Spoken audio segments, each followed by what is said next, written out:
start recap Kentucky. Thought it was a great SEC home win over a talented, physical, and well-coached team to get to 3-1 overall and 1-0 in the SEC. Proud of our players and coaches. I thought we needed to play with poise, with passion and precision for 4 quarters and have a finisher's mentality. And it was great to see us be able to close the game out there on the last drive. Knew we were going to need to fight and scratch and claw and find a way to get it done, and we did. Plenty of positives, lots of room to improve. Really love our leadership, our chemistry, and our culture right now. From a performance indicator standpoint, won the explosive play battle 15-14.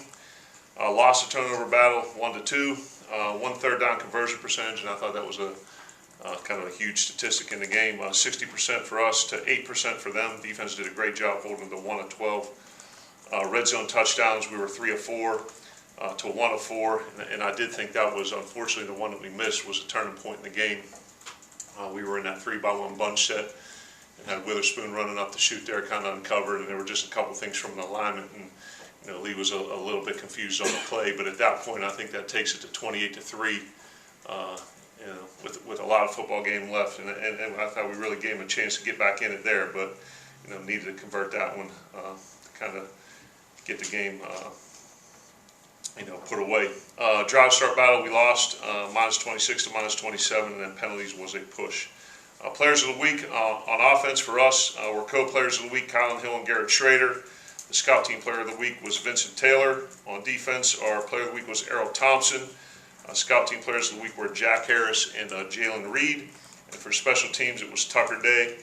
Scout of the week was Sean Preston. Student athletes of the week were Fletcher Adams and Cordavian Suggs. Just a couple of notes and odds and ends from Bill. SEC freshman of the week was Garrett Schrader. First true freshman quarterback to earn the honor in school history. First Mississippi State player to earn the award overall since 2016. And first Mississippi State offensive player since 2010 to receive the award. Colin Hill continues to lead the SEC in rushing. Only FBS running back with 400-yard rushing games to start the year. And first in school history to achieve the feat. From an injury standpoint, we anticipate Nick Gibson back to practice on Tuesday, Stephen Guidry back to practice on Tuesday, Tommy Stevens to practice in some capacity on Tuesday, and Lee Witherspoon to practice on Tuesday. On defense, Marcus Murphy will return at some point this week with a lower body, and Tyler Williams at some point this week with a lower body. Moving on to Auburn, our first true road game of the year. Primetime ESPN game against the 7th ranked team in the country. Obviously everybody knows the coach, Gus Malzahn, 57-27 at Auburn, 66-30 in his career. 2013 National Coach of the Year. Interesting stat, has won or played for a conference championship in 7 of his 13 seasons as a head coach, and is 42-10 in his career at home as a collegiate coach. Kenny Dillingham is their quarterback's coach. Run a spread up-tempo scheme with multiple personnel groupings, formations, and motions, averaging 33 a game with 424 yards of total offense, 259 rushing, which is first in the SEC, and 164 passing. Bo Nix, a true freshman quarterback who I did recruit a bit coming out of Penn State, has passed for 645 and 5 touchdowns. True dual threat quarterback, talented thrower, runner. Obviously his dad played quarterback at Auburn. And he's done a real nice job as a true freshman so far. Saw the game-winning touchdown pass against Auburn, and in the waning seconds of the game, I thought that showed a lot of poise, a lot of competitiveness. I think he's done a real nice job. Jartavius Whitlow is a tailback, 408 yards, second in the conference behind Colin with 4 touchdowns, excellent speed and vision. And then Eli Stove has 150 yards and 2 touchdowns, good route runner, and they show a lot of speed in the skill positions. Kevin Steele is the defensive coordinator and is one of the best in the country. Base 4 down with 1 and 2 high zone and man coverages, giving up a paltry 15.8 points per game this year, and allowing only 89 yards rushing a game, which is second in the SEC. I think they probably have one of the most talented and productive defensive fronts in the country. Certainly led by number 5, Derek Brown, 8 tackles, 2 sacks, 1 forced fumble, 3 deflected passes, was second team All-SEC last year. Just a strong, physical, explosive. He's an excellent football player. KJ Britt, the linebacker, has 21 tackles, 21 total, and 7 versus A&M. active linebacker. He's creating tackles for loss in his first year as a starter. And then Jeremiah Dinson, 21 tackles, 1 sack, 1 interception this year, aggressive safety. Does a real nice job playing the run and the pass. Larry Porter's a special teams coordinator, really fundamentally sound, using speed and physicality on their schemes. Kickoffs are 82% touchbacks, 16.1 on punt returns, and 5 of 6 on field goals. Christian Tutt is the punt returner, 10 for 16. We talked about that. Kick returns, number 4, I can't pronounce the last name, I'm not going to try. 2 returns for 25 yards and 1 touchdown and 18. He's also a track player for them. And then number 9, James Sherwood is, of course, special teams player, physical and fast, and he kind of gets the return game going there and does a nice job. Obviously they got a signature win over Oregon to start the season, and then a huge SEC win over Texas A&M this past week. So going to be a huge challenge for us. Obviously going to need a great week of practice, and it'll come down to our preparation, our effort, and how well we execute. So very excited for it. Kids are excited for it. Can't wait to get out there. Haven't been there. This will be the first time to the stadium. So we're pumped up. We're going to go get after it. So any questions? Questions? We'll start with Ben. Coach, you mentioned having recruited Bo a little bit, but obviously, what is the challenge? Bo next year. What is the challenge of facing a freshman quarterback when you only really have 4 weeks worth of tape on him? I guess how much does that change things? Yeah, 4 weeks is a good amount, but I think like I said, having recruited both and kind of tracked his high school career and seeing what he's done so far, I think he and Garrett kind of both have some of that it factor. We're a little bit mature, but beyond their years, and obviously, Bo being coached by his dad in high school, and his dad was a great quarterback at Auburn, kind of has some of that savvy that you don't see in a lot of true freshmen. So I think part of it obviously is his talent and ability to beat you with his arm and his legs, but some of that experience beyond his years is the other thing. Very, very, very competitive, and you watch the end of that Oregon game. I mean, he was cool as the other side of the pillow. He was just kind of unflappable. Over to Paul. Coach, with Tommy and his situation, obviously you're watching him closely this week, but is there a certain point during the week where you make that call, like you said last week, and would it be Schrader again if Tommy's not able to go? Yeah, I mean, I wish, and I'm not trying to be evasive with the answers, but it is a fluid situation. And I know I mentioned last week on Monday, at that point he was better than he was a week before, but what I didn't clarify was it was a different mechanism. It was still an upper body injury, but it was something a little bit different than he had the week before. And as the week went on, he just, he wasn't able to go with it. So, we're anticipating him, coming back to practice on Tuesday, and we just have to see, where it goes. But yeah, if Tommy's not able to go, then Garrett will be the starter. Steve? Coach, you mentioned Bo Nix being a different player for them. What are they doing maybe different offensively with a new quarterback maybe they didn't do a year ago? I think relying a little bit more on, I think the, kind of the foundation of the scheme is the same. They're going to, formation you, motion you, have some plays where they sugar huddle and run a play, and a lot of those are trick plays, or, they get to the line really fast and try to create eye violations with max pros and shots down the field. But I think the thing where, Bo's a little bit different than the Stidham kid is, I think Bo's a little bit, a little more of a threat with his legs. I mean, Stidham could do it, but he was more of a traditional pocket-style passer, which is why he's playing in the NFL now. But I think Bo poses more of a threat with his feet. So you're seeing a little bit more of that in the run game. Looking back at the film of the Kentucky game, what stood out to you about the way Garrett was able to handle himself and run the offense, and what areas you want to see him progress with? Yeah, the ball that he threw to Osiris that was intercepted, I mean, it was a right read. It was just a little high there. So, I mean, he had, was he 13 to 16 in the first half, ended up 17 to 22. I think the one decision making in the red zone, we talk about, avoid the sack, preserve the field goal. So that thing right there, whatever short points, that would be the biggest thing. But I think his ability to make plays by design or improvisation, I think that's probably the biggest thing that stuck out when, the great ones who can extend plays with their feet and make something when something's not necessarily there. Some of the ones where he scrambled and ran, or scrambled and found a leak on a couple of them and checked it down. I thought that showed a lot of patience and poise for a young guy. We'll go to Brian, then Tyler. I don't, in my mind, don't view him as I know he's a freshman, but you know, his approach, obviously his experience kind of belies that fact, but, you know, I think he plays a little bit more mature than most true freshmen. Last season, this game was possibly your most successful from a running standpoint. You rushed for nearly 400 yards against Auburn.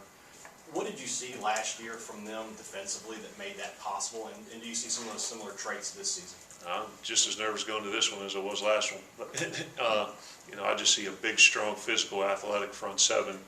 You got to find ways to run the ball on them successfully. And, you know, we were very fortunate to be able to do that between Nick, who I think was close to 200. I think he had 195, and then Aries and Colin both combined for kind of in the 150 range. So we were just fortunate to be able to, you know, do some things to keep them off balance and maybe, you know, a little bit more misdirection than we have normally done. But yeah, you're not going to just line up and you know, run the ball downhill with these guys. It doesn't work that way. So we're going to have to find, you know, creative ways to create space and angles. It's almost October and you guys are going on the road, true road game for the first time all year. Last year you guys were a bit of a different team on the road at times. Yeah, we were. How confident are you that, you know, this team can kind of shake some of those woes and be better on the road than they were last year? Yeah, I mean, I'll say the process, but the kind of going on the road, whether it's a bus or a plane and staying at a hotel, and you know, all those things are the same. And I think challenging. You probably have a lot more younger guys playing their first pronounced role in a road game this year. And I actually meeting with the captains and the leadership council last night, you know, sought their advice on some of the things maybe I or we or some guys who haven't played there need to be prepared for. So I think that'll be the challenge of this game. Just, you know, the veteran guys have been there and they know what to do, and obviously our coaching staff has been in environments such as these, but it'll be the guys that maybe, you know, haven't had a true road game in this type of environment. Logan? There were a number of missed tackles in this game last week. Just how concerning was that? And as a coaching staff, how do you correct that in practice when most teams don't teach practice and tackle into the ground during practice? Yeah, a lot of it's fundamentals and technique. You know, we do tackling circuit during the week, which maybe not necessarily, you know, taking guys to the ground, but it is working on the fundamentals and technique of it. And, you know, a lot of it is, you know, pad level, you know, knowing whether you're running inside out or outside in, and, you know, playing low. So those are things that you got to handle in, you know, in individual period during practice. And certainly when you're going thud, you're not bringing the guy to the ground, but you got to be in position where, you know, you would get the guy down. So you don't want to be on the edges, and you want to make sure we're, you know, like I said, doing a better job. The one third down that they converted, the guy could have been sacked. We had someone free the quarterback, and then Brian had Lynn wrapped up, you know, well short of the sticks. And sometimes you got to give credit to the other guy. I mean, he's a pretty elusive, physical guy. I thought Lynn played a great game, and I thought they have big backs that run well, and certainly the Wagner kid, you know, did some things. But yeah, certainly we got tackled a little bit better. Ben? Coach, you mentioned I think Garrett was 13-16 in the first half and threw the ball just a little bit less in the second half. Was that by design, or was it just kind of what y'all were seeing? Yeah, I don't know what the time of possession was, and it wasn't a kind of a concerted effort to throw it less as much as I thought we were having some success running it. You know, and then the game situation towards the end kind of dictated. I don't think we had any 3 and outs, which is good. We were able to flip field position, but yeah,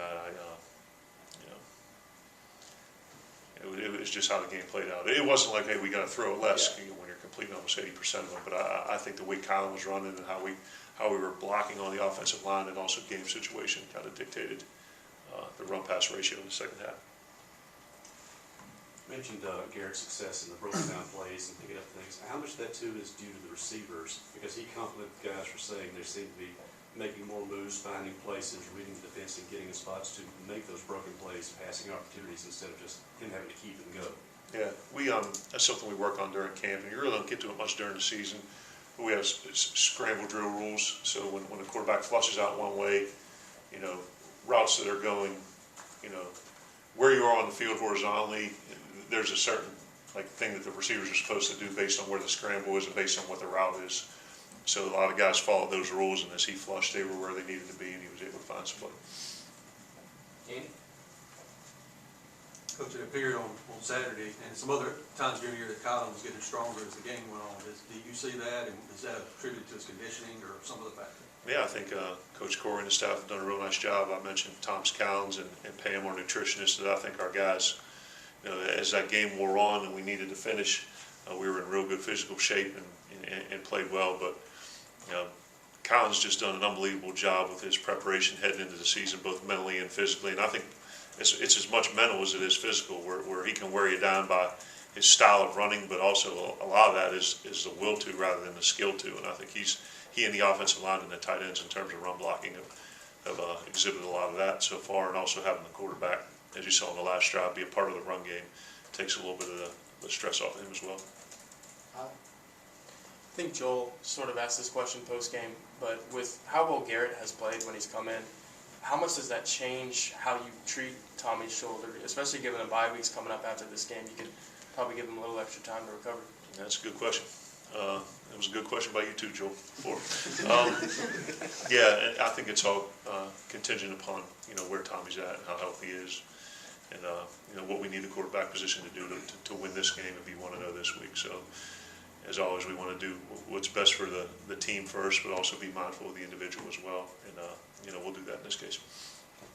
I know coming into the year, it looked like Corliss Waitman may be here, so Tucker looked like he might have had some competition coming in, but Corliss obviously didn't end up being a part of this team. But with what Tucker has done this year, was that a motivating factor for him? What do you think's led to Tucker being the weapon that he's been so far for the first few weeks? Yeah, and I thought that was, you know, I think I mentioned that post game with Neil Price, that we signed Corliss, and he was expected to come in as a graduate transfer, and you know, challenged Tucker for the job. And you know, Tucker, you know, he didn't cower, he didn't jump in the portal. You know, he kind of bowed his back, and his spring performance was as good as he's done, and kind of carried that into fall camp. So I give him a lot of credit for being a guy that was willing to compete, and you know, and he earned a job, and he's kicking very well. So I'm happy for him. Steve? Coach, 2 games this year, you've had a lead late and then had the drive to kind of put the game away. There are some coaches that get real conservative, kind of go in the show and kind of coach not to lose, but your play calling seems to be a little different than that. What is kind of your philosophy on that when it's time to go win the game? Yeah, you talk like 4-minute offense where you need to. Yeah, that was a little bit of a, you know, Penn State. I looking at that is something, an area that I didn't think. You know, I go back to that Ohio State game in 2017 that we lost, and I didn't think I did a great job there with our 4-minute calls. And as I mentioned, I did think I got a little conservative. So the one thing that we've talked about there and then here is when you get into the 4-minute drive, maintaining the integrity of your offensive identity, where, you know, obviously we can lean on our run and do that at any point, but you still want to have that ability that if they're putting more in the box and you can block, to get out a quick game or throw something, or still kind of maintain that, let's say, part of the aggressive nature of what you do. So I think that's something hopefully I've improved on and has shown up this year in the games we needed to close out. Colin Hill is only about, I think he's 26 carries short of what he had for the entire season last year. Do you feel good about his workload? Do you think he can keep that kind of pace up the entire season? I do. You get a haircut? Yeah. Looks good. Yeah, I do, because as I mentioned, how he's prepared, and you know, historically, not that, but backs in this offense have had, you know, between 200 and I think Chase Edmonds at one point and Fordham had well over 300 carries, and you know,